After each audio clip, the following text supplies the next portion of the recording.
Hello, everyone, and welcome back to Fan Interference with Wichita Wingnuts manager Pete Rose Jr.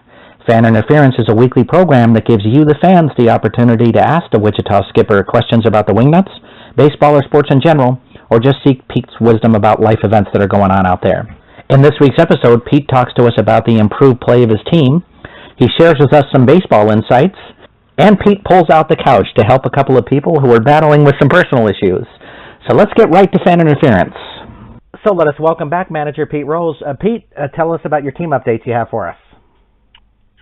Team updates is we made it to Laredo in one piece, and for the schedule makers, we leave here Wednesday night after a 7 o'clock start and have to play in Wichita the next day on Thursday, which is a 7 o'clock start. So I'm probably going to say we're going to get in about 2 in the afternoon. So for the schedule makers who are listening, you might want to maybe think about maybe mixing in a day off for some of us teams that got to travel that far. But besides that, everything else is okay, man.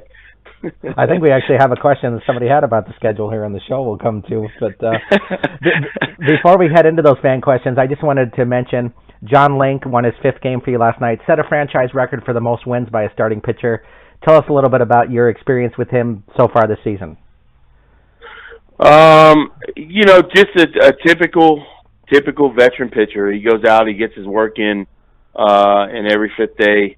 Last night's performance, he was a little under the weather, probably from sitting on the bus for 12 hours, but, makes no excuses, go out there and just absolutely pitches a gem of a game. I mean, he threw the ball well again. I still think he has a chance to play, in the big leagues, if not AAA, just with his stuff alone. And, went out and was John Link again. And, it was very, I was very happy to be a part of, him being the franchise leader. And it's well deserved. I mean, the guy works hard, and on his 5th day, when it's time to go to the post, he goes to the post. And, if anybody had any doubts about him not being one of those guys, well, sick as he was yesterday, he went out and threw probably one of his best games this year to date. But just a great guy to be around, great in the clubhouse. Johnny Cuff, as I call him, Johnny Cuff Link, one of our leaders, a veteran, and another one of those guys that's a better guy away from the field than he is at the field, and that's saying a lot about him. But couldn't be happier for him, and it's definitely his hard work and everything he's put in definitely paid off for him. So I was glad to be a part of it last night. I think you bring up a really good point too, is that it's surprising that he isn't getting a shot in affiliate ball somewhere. It's very surprising, and from coming from affiliate ball, I understand the age diameter, but when you have baseball players like Harry Kane or T.J. Millistat or Leo Vargas, who's a young guy, or Christian Stringer, who should be back in affiliated, Martin Medina, Richard Prigatano, who's a young guy. I mean, we have a mix of, young guys, and I'm just talking about position players. I mean, you start throwing in, Boshers, you start throwing in Fabian Roman, Frankie Reed, Chad Nading, who we just got. I mean, you start throwing in these guys, it's just kind of mind-boggling on how, I'm able to get my hands on them and have them come play for me, which is an honor for me to be their skipper. But it's just mind-boggling. I just think it should be about getting baseball players and not really worrying about where you're drafted or what your age is or whatever. But I got a team full of guys that would make any organization better, not only on the field but off the field. And John Link is definitely one of them. I think he can still throw it, and I think it's just a matter. Back when I played independent ball, it's just a matter of somebody giving you a chance, and that's what my job is here to do, is to get them better and hopefully find them a place that somebody will give them a legitimate chance to go out and show what they can do. Well, hopefully people are paying attention to you out there. I hope so, and you know what? Not for my sake, but for my kids' sake. I mean, I think they deserve all the credit. I don't do a thing. I haven't taken it at bat. I haven't fielded a ground ball or thrown a pitch. And, it's all these guys, and they deserve it all. But I'll tell you, they're really good baseball players. I mean, and that's the bottom line. I mean, if you're looking for tools and guys that, just will wow you in batting practice and everything else, don't come watch us take batting practice or anything. But if you want to come and watch a baseball team, once 7:05 comes, and you want to see guys that'll get out there and play as one, I definitely, recommend that you guys come to a Wichita Wingnut game because, you're going to see that, day in and day out, and it's just a joy to, sit back and be a part of it, but more so just go out and watch them play for one another. I mean, that's been the best thing about this month and a half or month since I've been here is, they're really starting to, come together, and it just, like I said, sky's the limit for these guys. It's just a great group of kids. Plus, if you're going to have a warm day in the sun, you might as well do it at a baseball game. Absolutely. I mean, and you know what? If you want it really warm, come to a home game because that turf will heat up in a hurry. And if you want to come to a day game, just make sure you bring some sunscreen and, I don't know, maybe a big Gatorade cooler full of water just to stay hydrated. But I think, but you're right. It's if you want to watch what a baseball team and a baseball players look like, come out and watch us play. And like I said, that has nothing to do with me. That just has all to do with the guys that go out there and play the game the way that they do. And it's great to watch. It's fun to watch. Well, let us head to our fan questions this week. The first of them is from Phil from Arkansas City, who would like to know, when are you expecting Matt Chavez to return? He's on, we put him on the inactive list. I think he's eligible to come off the 25th, but we just want to make sure Chavi's ready because he's going to be a big part of our team, going forward. I mean, what a kid that can really swing the bat. He plays a solid first base. He's another one that's even better off the field. But, when you get, when you talk about getting, stuff that matters more in life as opposed to baseball, we just want to make sure he's 100%. Knowing Chavi, I'm sure he wants to get back yesterday, but it was good we were able to put him on the inactive list to give him 30 days just to kind of let this thing heal and get better. And I expect him here maybe in a couple weeks, maybe sooner, but I think the 25th is when he's going to be able to he's eligible to come off. But we'll see if it's going to be on the 25th. It may be maybe a week later. It's kind of all on how he feels and how he's moving around. Jenny from Wichita would like to know, do you think the way that the team is playing now is what you expected from them all along? Do you think they are playing a little above what you expected, or do you think that there is still a higher level? I expect them to be on time and play the game the right way, and those are the only two things that I expect out of them, and they have done that from day one. And so all the other stuff, I have no idea what she's talking about, nor would I answer that, but I just know what I see on a daily basis, and they're on time and they play the game the right way, and that's all I expect. It's a great question, but probably I'm not the right guy to ask that question. But, I think they're only going to get better just because, they get comfortable playing with each other, and the more you do that, I think the comfortable you get. But we'll be on time tonight at, I think we kick it off at 7:05, so we'll be on time tonight. We'll play the game the way we're supposed to play tonight here in Laredo, and we'll see what happens.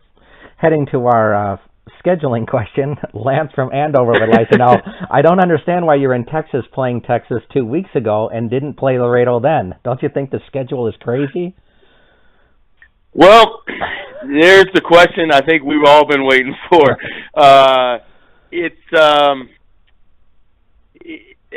How do I explain this? If you haven't done it, then I would suggest not to make the schedule. But yes, it is crazy. And, I remember when we went to Fargo for 3 days and we came back and we passed Sioux City, Sioux Falls, Lincoln, and Kansas City, and we didn't stop at any of those. We just went to Fargo and came back home with no days off in between. Fargo just did the same thing. Like we're here, we play tomorrow night. We should at least have an 11 o'clock game because we got to play at home on Thursday. But, it's all about the kids. It's all about the players. I just don't think it's fair to them to have to sit on the bus that long and expect to go out the next day, without an off day, or, maybe even catch them a break and let them play at 11, just to go out and perform. I just don't think it's fair to the kids, and I think that, they're going to have to look at this schedule because it's really bad. I mean, it really is. I understand you got different teams in different places, but, if you got to go over 6 hours, make it a day off going and coming. If it's under 6 hours, or 10 hours, have the off day. If it's 6 hours, make the getaway game be at, 11 o'clock, just so you can get there and get somewhat of a decent night. And I think it's only going to make the league better, but it's it's only fair to the kids. I think that they deserve that. I mean, if you tell a big league team that they're going to have to bust 14 hours and play the next day, I think they'd all look at you like you have 7 heads and you were an alien. So is the schedule crazy? Yes, it's very crazy, very unfair, not just for my kids, but for all these kids here in the American Association. And I think they can do a 1,000% better job at scheduling this, but we'll see what happens next year. And hopefully I have a say in it, because I'm sure I've voiced my opinion on your show many times about the schedule, so hopefully they'll let me put my input, but maybe they don't want my input. But yeah, it is kind of crazy. Next up comes Coach Mike, who says, do you have parameters of when you want to use your closers? Like, do you want him in when the game is tied, as an example? I mean, a closer's always either, if the game is tied or you're ahead in the eighth and you're at home, you want him in the game just to either close the game out or, give you a chance to close it out, or just keep it right there. But, baseball is baseball. It's different. So, if let's say the eighth inning, they maybe have 2 lefties and a righty coming up, and then they got all righties behind, maybe we can use Frankie in the eighth inning as opposed to the ninth.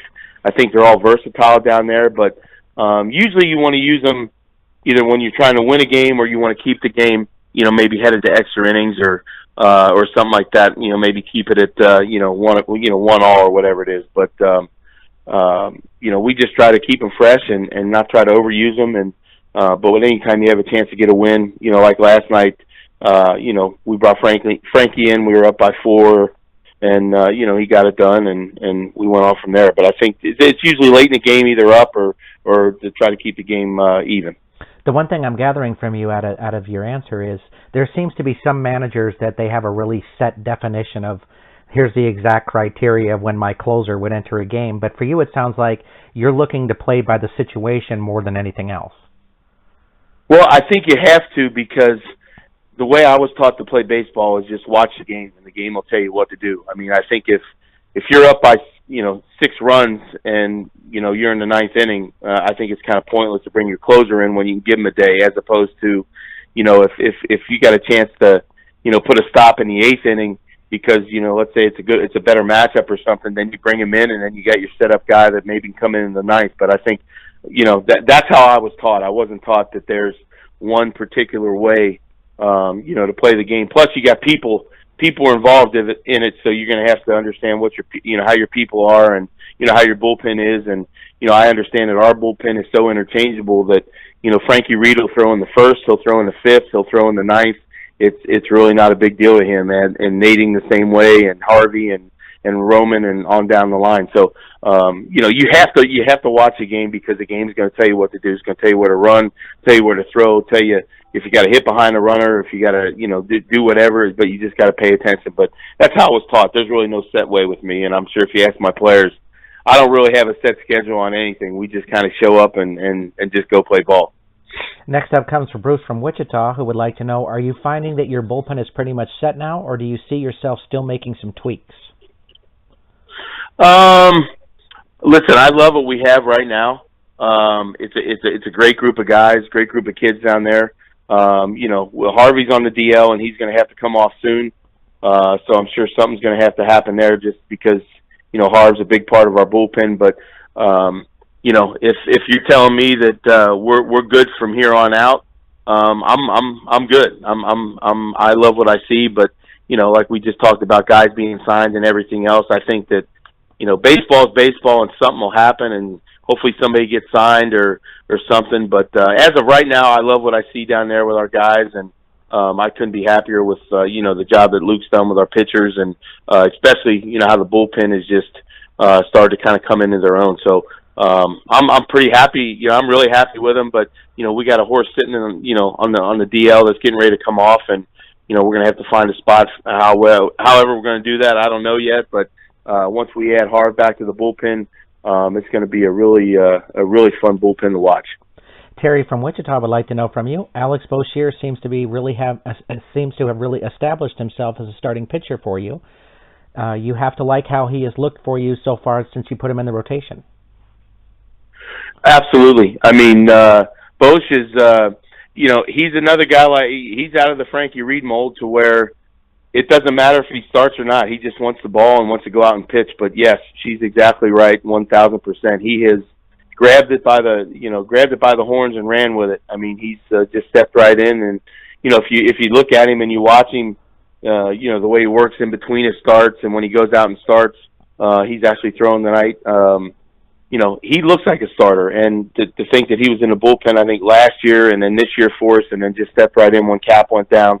It's just a credit to him and shows what type of person, a person and player that he is, to where it doesn't really matter. And, I can say that for a lot of guys, but, especially both. It doesn't matter if he starts or if he relieves or, whatever. It's kind of like that with everybody. They just want the ball and they want to go out and compete, and they want to go out and compete for their teammates. And when you do that, good things are happening. But definitely happy with Bosh in the starting rotation. And like I said, he's doing a hell of a job. We have a couple of Major League Baseball questions for you. The first one of us is from Travis from Bel Air, who wants to know, what is going on with the Reds? With that lineup, you would think that they would be so much better. I think that if I was the manager of the Cincinnati Reds, I think we would be a lot better than what they are now. I agree. I completely agree. But you got to remember, it's my hometown. But and would I love that? Yes, of course, it's my hometown. But I don't know. I mean, it's just it's weird. And I'm a Cincinnati guy. I've always been. I played for them. I'm a Cincinnati Red fan. I don't know. They just don't really have a good vibe for me, when I watch them play and everything else. And they got a lot of great guys. They got great young pitching. When you got Votto and Phillips, you got Duvall, you got Bruce, you got Cozart. I mean, that's a heck of a lineup. And I agree 1,000%. They should be a lot better than what they are. But I don't make those decisions. But if they would like me to make those decisions, I would love to sit down and talk to them, and maybe we can work something out and get them back on the right track. Let's just leave it at that. Next comes Walt from Wichita. Oh, I'm sorry, let's back up. First comes Jerry from Kansas City, who says, isn't baseball much more fun when the Yankees stink?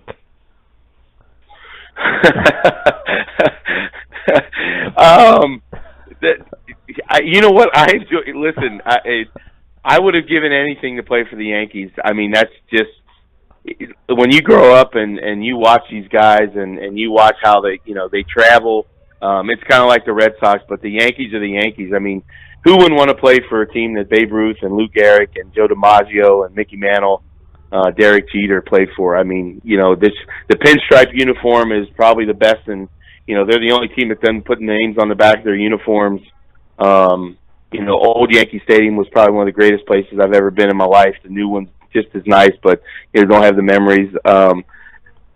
I'll say no, because I'm not a Yankee fan, but I would have loved to play for the Yankees. But it's good to always have other teams. I mean, you got a lot of other teams that are doing really well, but I don't think they're going to stink for that long. I think once they get some guys off the DL, I think they're going to be okay. But I understand what he's talking about, because it seems like year in and year out, the Yankees are either winning the World Series or they're coming in second. So I'll say, yeah, it is fun to watch now that the Yankees stink this year.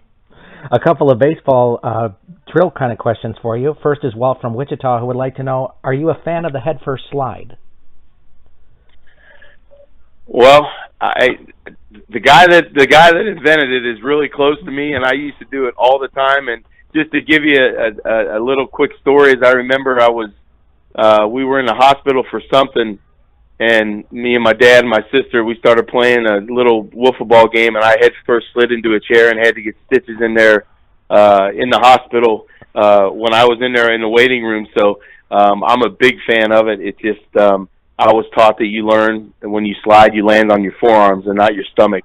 And but yes, I do love it. I think it's the Pete Rose slide back where we're from in Cincinnati. The head first slide everywhere else, and I'm a big fan of it, and I used to do it any chance I got, starting probably when I was old enough to walk, just because my dad did it. So yes, I'm a huge fan of the head first slide.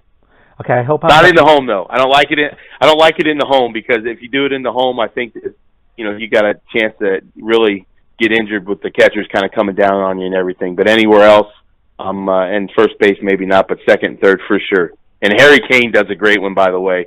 If you ever want to see a good head first slide, come out and watch Harry Kane do it, because he does at 14 would be very proud of Harry Kane. Awesome. Next up we have, and I hope I'm pronouncing this name correctly, but Akio from Tokyo, writing all the way from Tokyo, asks, how come when the shortstop charges the ball, I see a lot of times where they make an arc toward third and then curve in to grab the ball and throw to first? Why don't they just charge straight at the ball? Because whenever you're fielding the ground ball, you want to try to round it, because when you try to round the ball, it'll take you towards first base. If you come straight in, you're going straight towards home, so it's going to make your throw that much harder. Kind of like the bunt play at third, when the third baseman charges straight in and he has to throw the first base. If they go straight in, it's kind of I don't want to say it's just not as an accurate, strong throw as opposed if you round it. If a shortstop rounds it, now he's got all of his momentum going towards first base, so now his throw is going to be just like a normal ground ball to shortstop, so to speak, as opposed to coming in on a straight line. So infielders always want to round the ball, and they want to get their direction going towards where they're going to throw it. Next up is Isaiah from Chicago. He says, I have to tell you, Pete, hearing that you're a diehard Bengals fan makes me think you are one of the few guys who understands what it is like to root for the Cubs. Yes, absolutely. And you know what? All the Cubs fans are great in my book because you know what? They're diehard Cubs fans. They're not front runners, and I understand it. And I think you guys are going to be okay because Joe Madden has that team playing. You know, they got some horses and they play together and they have fun doing it. So I think Cub fans are going to be okay. It stinks for me to say that because I'm a Reds fan. And you know, if you ask my dad will say, you know what Jesus said to the Cubs, don't do anything till I get back. And they've listened. So that's the one Cub joke that my dad would say. But I feel your guys' pain, but you know, like my Cincinnati Bengals, I think it's nothing but up in the air and going in the right direction for you Cub fans. John from Cincinnati says he read that Carlos Dunlap says he is going to shatter Michael Strahan's sack record. Will that occur? And if so, will he get a cool gig with Kelly Ripa? I hope he doesn't get a gig with Kelly Ripa because that means he's not a Cincinnati Bengal. But I think he's going to shatter it. He's one of my favorite players. My son's helmet is exactly like Carlos Dunlap's.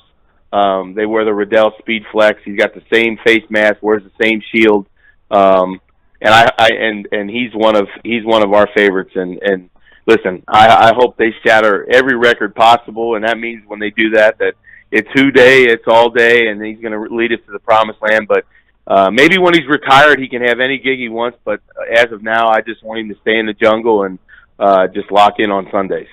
Michael from Hayesville would like to know if you play fantasy football. Absolutely. I'm the owner. My son, who is 11, is the GM, and he likes to make all the moves and all the transactions. And usually my team is filled with Bengals. I will not have a Steeler on my team. Everybody else is kind of okay, but yes, I do. I love it. I'm a cute, we've talked about before. I love NFL football. It's probably, it's a great sport. I mean, it's our top sport. Now everybody watches it, and it's just it's a lot of fun. That's the only fantasy I play though. But yeah, we play it. I think we're in 2 or 3 leagues, and I'm sure the Wingnuts will probably put a league together. So I'm sure I'll be in 4 this year. So we'll try to keep locking in. But yes, I do play it, and I love it.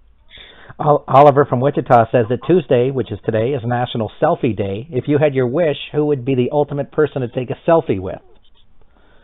My dad and my son. I think that's 3 generations of Pete Rose. If I could take one today, that would be good. But I'm sure I'll be able to take one this weekend when I head back for the big weekend in Cincinnati. So I'll see if maybe I can get one and post it somewhere. But if it had to be one, it would be my son. He just left. But if it had to be anybody else, it would be my dad. So, but I think those 2 and us 3, a 3-generation Pete Rose, would be kind of cool. For our last 2 questions, Pete pulls out his couch for his counseling sessions. The first one for Troubled Soul. He says, most of my girlfriend's friends are guys. In fact, it's probably like 11 guys to 2 women. That bothers me, and she doesn't seem to get it. She says I am wrong. Am I wrong to be concerned? If you're confident about yourself, I don't really think it really matters. And the way I would look at it is, if she would decide to do something with one of her friends or do anything then you know what, it's her loss. I just keep being you. And what you don't realize is if you act like you don't care, then I really don't think she'll probably go out with her friends anymore. I think it'll be all the attention will kind of come back to you. But just remember, if something happens and it's on her side, then you know what? It's her loss, not yours. Our last question comes from Jeannie. She says, I read that like 93% of all language is nonverbal, so should my husband be able to tell that I am angry when he throws his socks on the floor in the living room and just leaves them? Do I got to say to him to pick them up every time, or is he just being obstinate? That's a tough question because I kind of have OCD when it comes to laundry and stuff like that. I'm usually the one that does laundry and picking stuff up, but I would maybe give him a dirty look and maybe throw a sock maybe back at him, or you know what, maybe put them into clean laundry, but they're dirty. And then if he asks you, wait, did you clean these? No, you threw them on the floor. I think if you do that, he's got the hint. I think you're going to be good to go from there. That's a great suggestion. Awesome. Thanks for joining us this week, Pete. Hey, you got it anytime, buddy. Have a good day, man. We want to thank Manager Pete Rose Jr. for joining us on Fan Interference this week. If you have your own questions you'd like to ask the Wichita Wingnut skipper, please send them to us at askpete@minorleaguesportsupport.com. That's askpete@minorleaguesportsupport.com. Please have your questions to us by Sunday evening so we can give the skipper a little time to review them before we record the show. I want to thank you for joining us this week. I'm Rob Pannier, the managing editor of the Minor League Sports Report, and we'll see you next time on Fan Interference.